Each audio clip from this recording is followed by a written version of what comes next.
Algunos lugares no están diseñados para conservar, están diseñados para contener. Bienvenidos a El Canal Maldito, un espacio donde los archivos olvidados, los testimonios silenciados y las coincidencias imposibles se conectan. Hoy les presentamos dos casos reales, aparentemente aislados, aparentemente cerrados, pero unidos por una misma pregunta. ¿Qué ocurre cuando el sistema decide sellar algo y borrar toda huella de su existencia? El primero de estos casos comienza en la primavera de 2016, en el subsuelo de uno de los edificios más seguros del Ministerio de Cultura, en Guadalajara.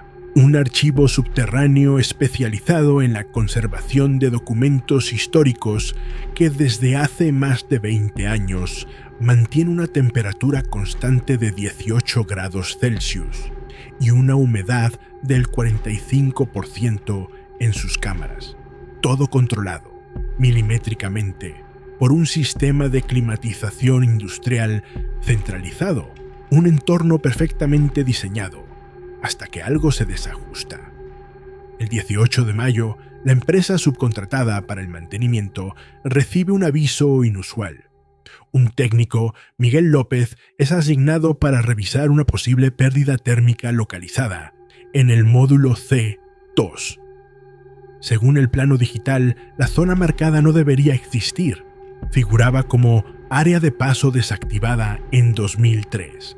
Pero al llegar al lugar, López se encuentra con algo inesperado. Una puerta metálica sin identificación, sin código, sin lector, pero con una cerradura mecánica antigua y una chapa oxidada con una sola inscripción, N12. Miguel consulta con el supervisor. Nadie tiene constancia de esa sala. No aparece en los planos actuales, ni en el sistema de climatización. Pero en el armario de llaves manuales de emergencia encuentra una pequeña caja metálica con una etiqueta que no figuraba en el inventario digital. N12, acceso autorizado solo con aviso técnico. La caja contiene una única llave y ninguna advertencia. La puerta se abre con un clic seco y al otro lado, una sala de 8 metros cuadrados, sin muebles, sin estanterías, sin iluminación más allá de una luz de emergencia fija en el techo. El suelo está revestido con una rejilla metálica, las paredes cubiertas con paneles de plomo antiguo, y en la esquina inferior izquierda, una rejilla de ventilación sellada desde dentro. El sistema detecta que, al abrir la sala, se ha producido un leve cambio de presión. Pero lo más extraño está por venir. Por protocolo, López activa un diagnóstico de temperatura y flujo de aire. Lo que debería haber sido un chequeo en blanco da como resultado una curva térmica inesperada. 13.2 grados Celsius constantes durante los últimos 7 años, con renovación de oxígeno cada 11 horas. Nadie había programado eso.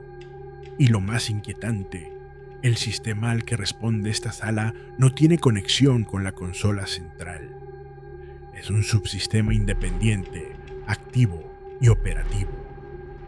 Durante la revisión, López activa una secuencia de diagnóstico automático, un test estándar de 5 minutos para comprobar fugas. En el minuto 3, el sistema detecta una presión interna equivalente a presencia humana, una lectura de CO2 muy sutil, pero que solo puede producirse si alguien respira. No hay nadie en la sala, ni cámaras, ni sensores activos. Solo un leve sonido que comienza al escucharse en la rejilla sellada. Un golpeteo seco, rítmico, desde el otro lado. El técnico termina el protocolo, cierra la sala y anota la anomalía. Esa misma noche accede al sistema desde su portátil personal y exporta los datos del test térmico. Y es ahí donde encuentra algo más. Una imagen térmica generada automáticamente al final del escaneo. Una única captura, en tonos azul y verde. La rejilla aparece en la esquina y en la opuesta, una forma humanoide incompleta. sin cabeza, sin manos, solo una silueta de torso que parece girada hacia la pared.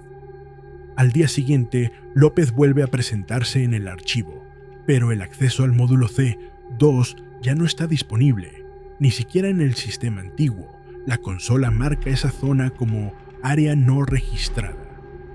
Cuando consulta con el supervisor, solo recibe una respuesta: eso no existe, y no lo abras otra vez.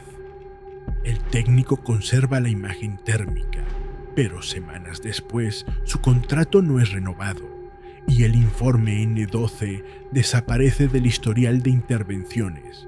Solo queda un respaldo en papel, firmado a mano por alguien que ya no trabaja allí. No todas las fosas se excavan para enterrar, algunas se construyen para encerrar.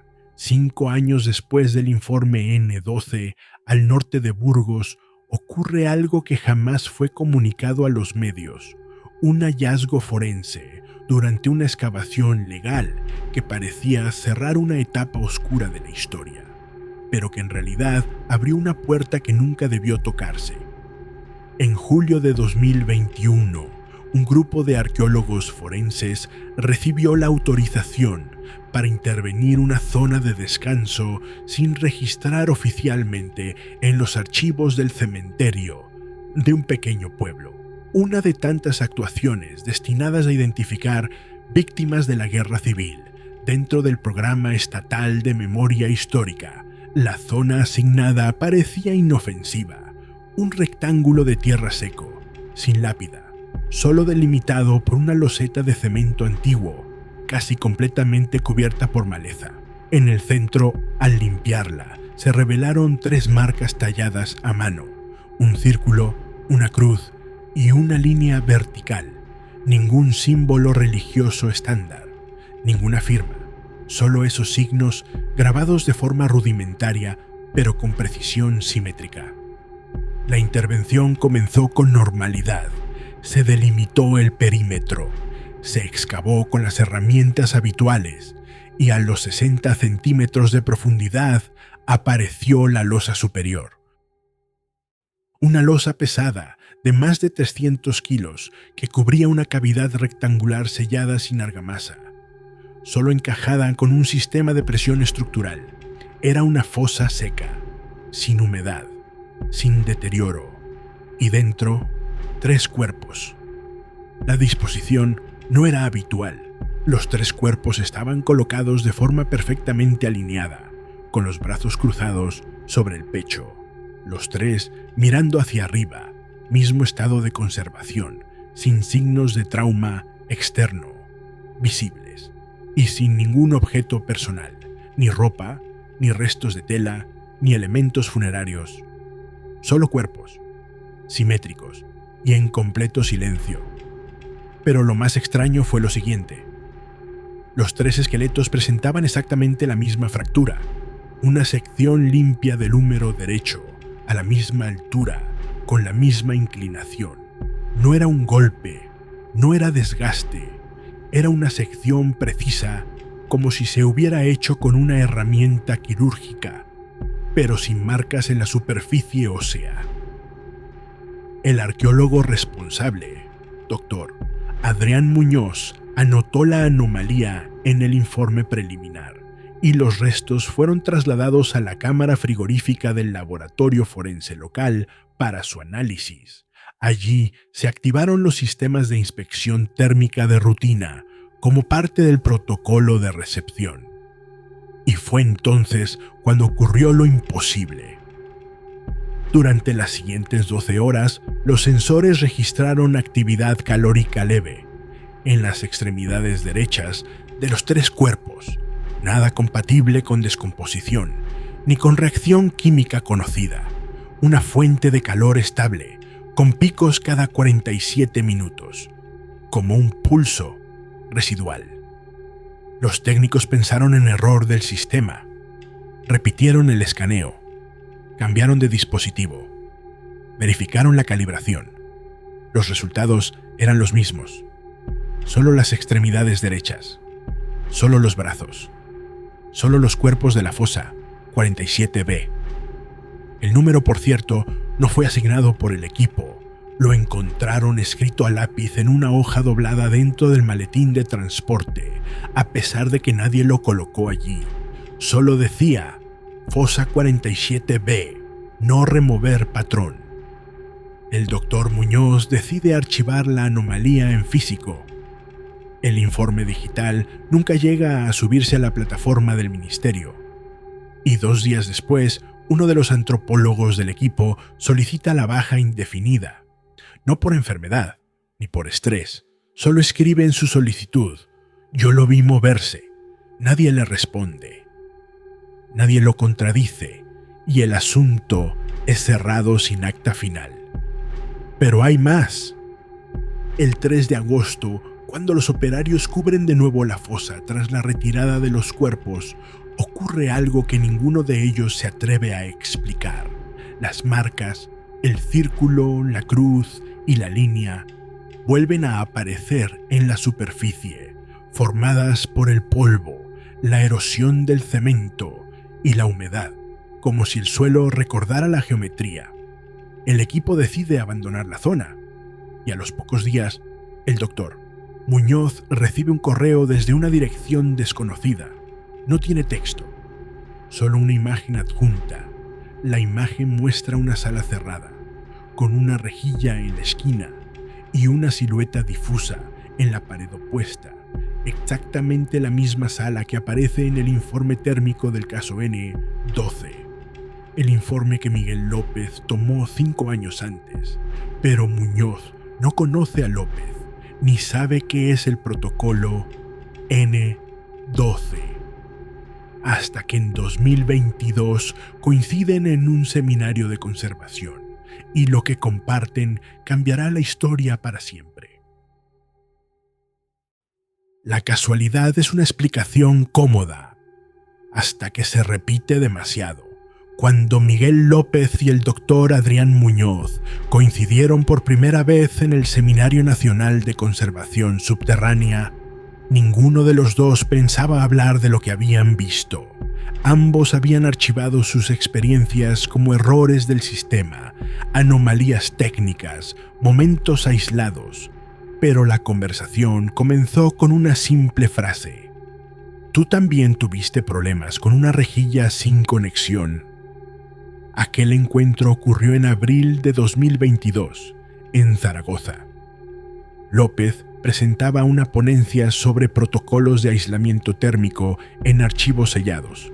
Muñoz, una sobre patrones de simetría en estructuras funerarias no documentadas. 2 temas que, en apariencia, no tenían nada que ver, hasta que intercambiaron imágenes, y ahí cambió todo. Muñoz sacó una copia impresa de la fotografía tomada desde la cámara de inspección de la fosa 47B. 3 cuerpos alineados, mismo patrón óseo, simetría absoluta. Y el suelo, sellado con los símbolos tallados, círculo, cruz y línea. López, en silencio, buscó en su portátil el respaldo térmico de la sala N12 y amplió la captura. Los símbolos estaban ahí, marcados con calor residual en el suelo de la sala, los mismos, en el mismo orden, pero más antiguos, más débiles, como si el mismo patrón se hubiera replicado bajo tierra, a kilómetros de distancia. Durante los siguientes días comenzaron a compartir archivos, datos, mediciones, planos, fechas.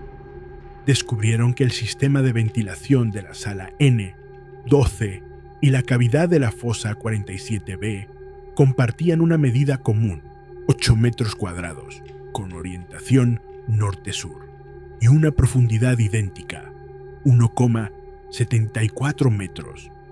Demasiadas coincidencias. López comenzó a investigar por su cuenta, contactó con extrabajadores de mantenimiento, revisó planos antiguos de edificios administrativos y detectó otros 3 puntos del país con estructuras similares. Una sala sellada en el subsuelo de un juzgado abandonado en Salamanca. Una cámara térmica desactivada en el sótano de un hospital psiquiátrico en desuso, en Málaga. y una cavidad descubierta por accidente durante obras en un mercado subterráneo en Vigo. En los 3 casos, la estructura coincidía en tamaño, y en al menos 2 se reportaron lecturas térmicas sin fuente visible. Uno de esos casos le llamó la atención especialmente, el del hospital psiquiátrico. Allí, en 1998, se suspendió la reforma del ala norte tras detectarse un zumbido grave y constante que parecía emanar de una de las cámaras subterráneas selladas. Se instaló una rejilla acústica para verificar la fuente y durante 3 noches el sensor registró una frecuencia oscilante, no continua, pero intermitente. La curva espectral generada por esa frecuencia coincidía con la forma que López había registrado en la rejilla de la sala N12, pero había un detalle más perturbador. La frecuencia detectada era exactamente la misma que la registrada por el equipo forense durante la inspección térmica de las extremidades de los cuerpos de la fosa 47B. Era como si estas estructuras, estas cámaras, salas, fosas, no solo compartieran dimensiones o simbología, sino que estuvieran sincronizadas, o peor aún, comunicadas. López y Muñoz intentaron encontrar el origen del protocolo N12. Buscaron en archivos, documentos internos, bases de datos administrativas, pero no apareció en ninguna referencia oficial, ningún manual, ningún registro digital, solo una mención breve en una circular impresa de 1997 relacionada con una intervención en el Archivo Central del Estado. Revisar condiciones estructurales N12, no abrir sin confirmar patrón térmico activo. La nota estaba firmada por una persona que nunca trabajó en el ministerio. Esta noche, López recibió un mensaje anónimo en su correo personal, una imagen, una sala oscura, con una losa en el centro, y una figura de pie, observando desde la esquina, sin rostro, solo silueta. El archivo no tenía metadatos y desapareció al día siguiente. Muñoz recibió la misma imagen, pero en su caso venía con un audio adjunto, un golpe, otro y una voz apagada, como si viniera desde una tubería. Solo decía: el patrón ya se replicó. Ambos decidieron no continuar, dejaron de investigar, no compartieron más datos, pero antes de cortar comunicación, Muñoz hizo una última visita al lugar donde se encontró la fosa 47B. Lo que encontró fue simple y devastador. En el mismo terreno, a 1 metro del lugar donde fue desenterrada la fosa, el suelo mostraba una nueva marca, un rectángulo perfecto, de 8 metros cuadrados, con los bordes recién marcados, como si alguien estuviera preparando una nueva cavidad.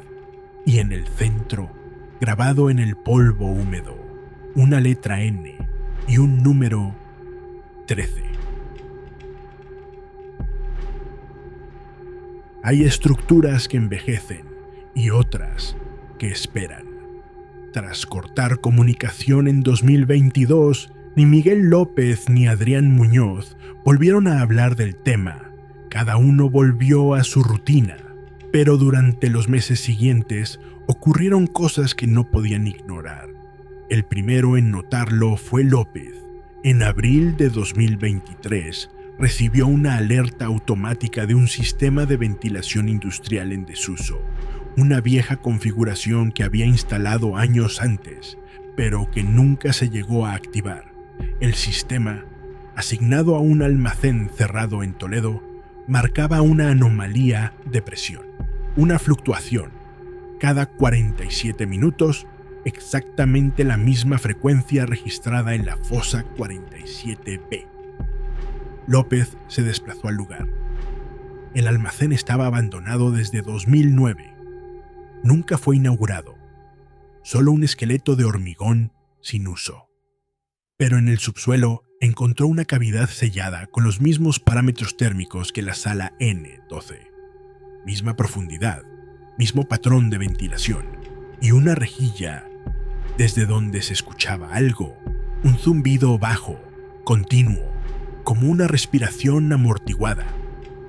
Grabó 4 minutos de sonido y lo compartió con Muñoz.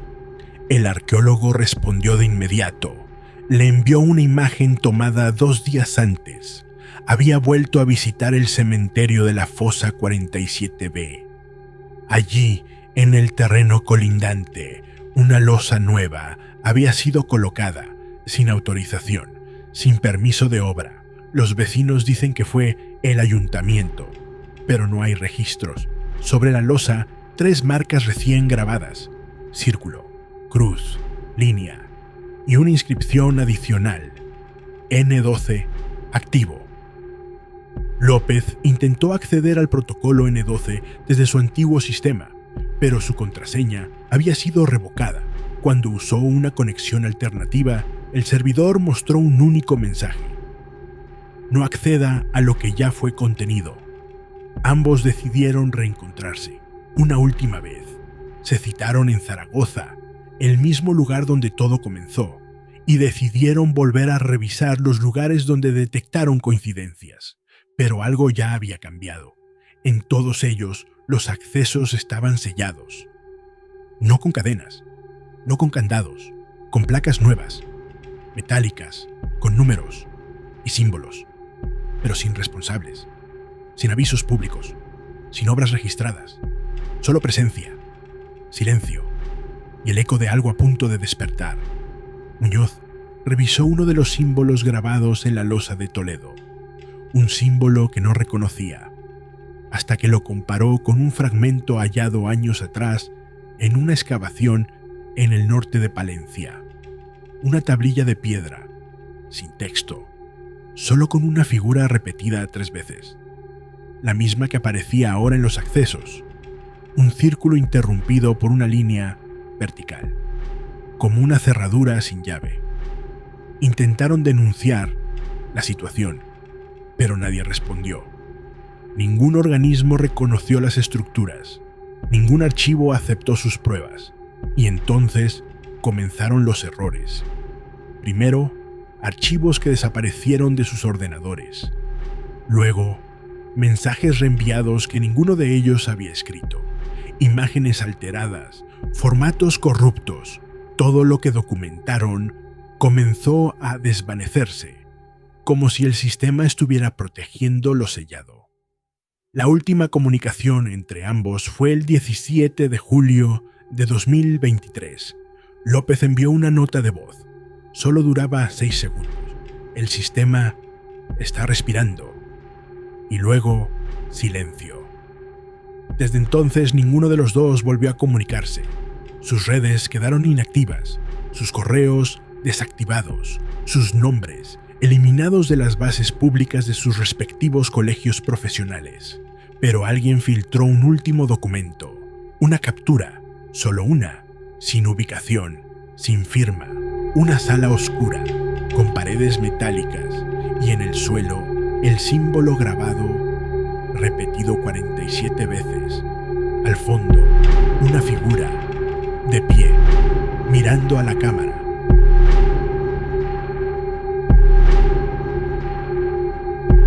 Y si no los sellaron para esconderlos, sino para que no respondan. Déjalo en los comentarios.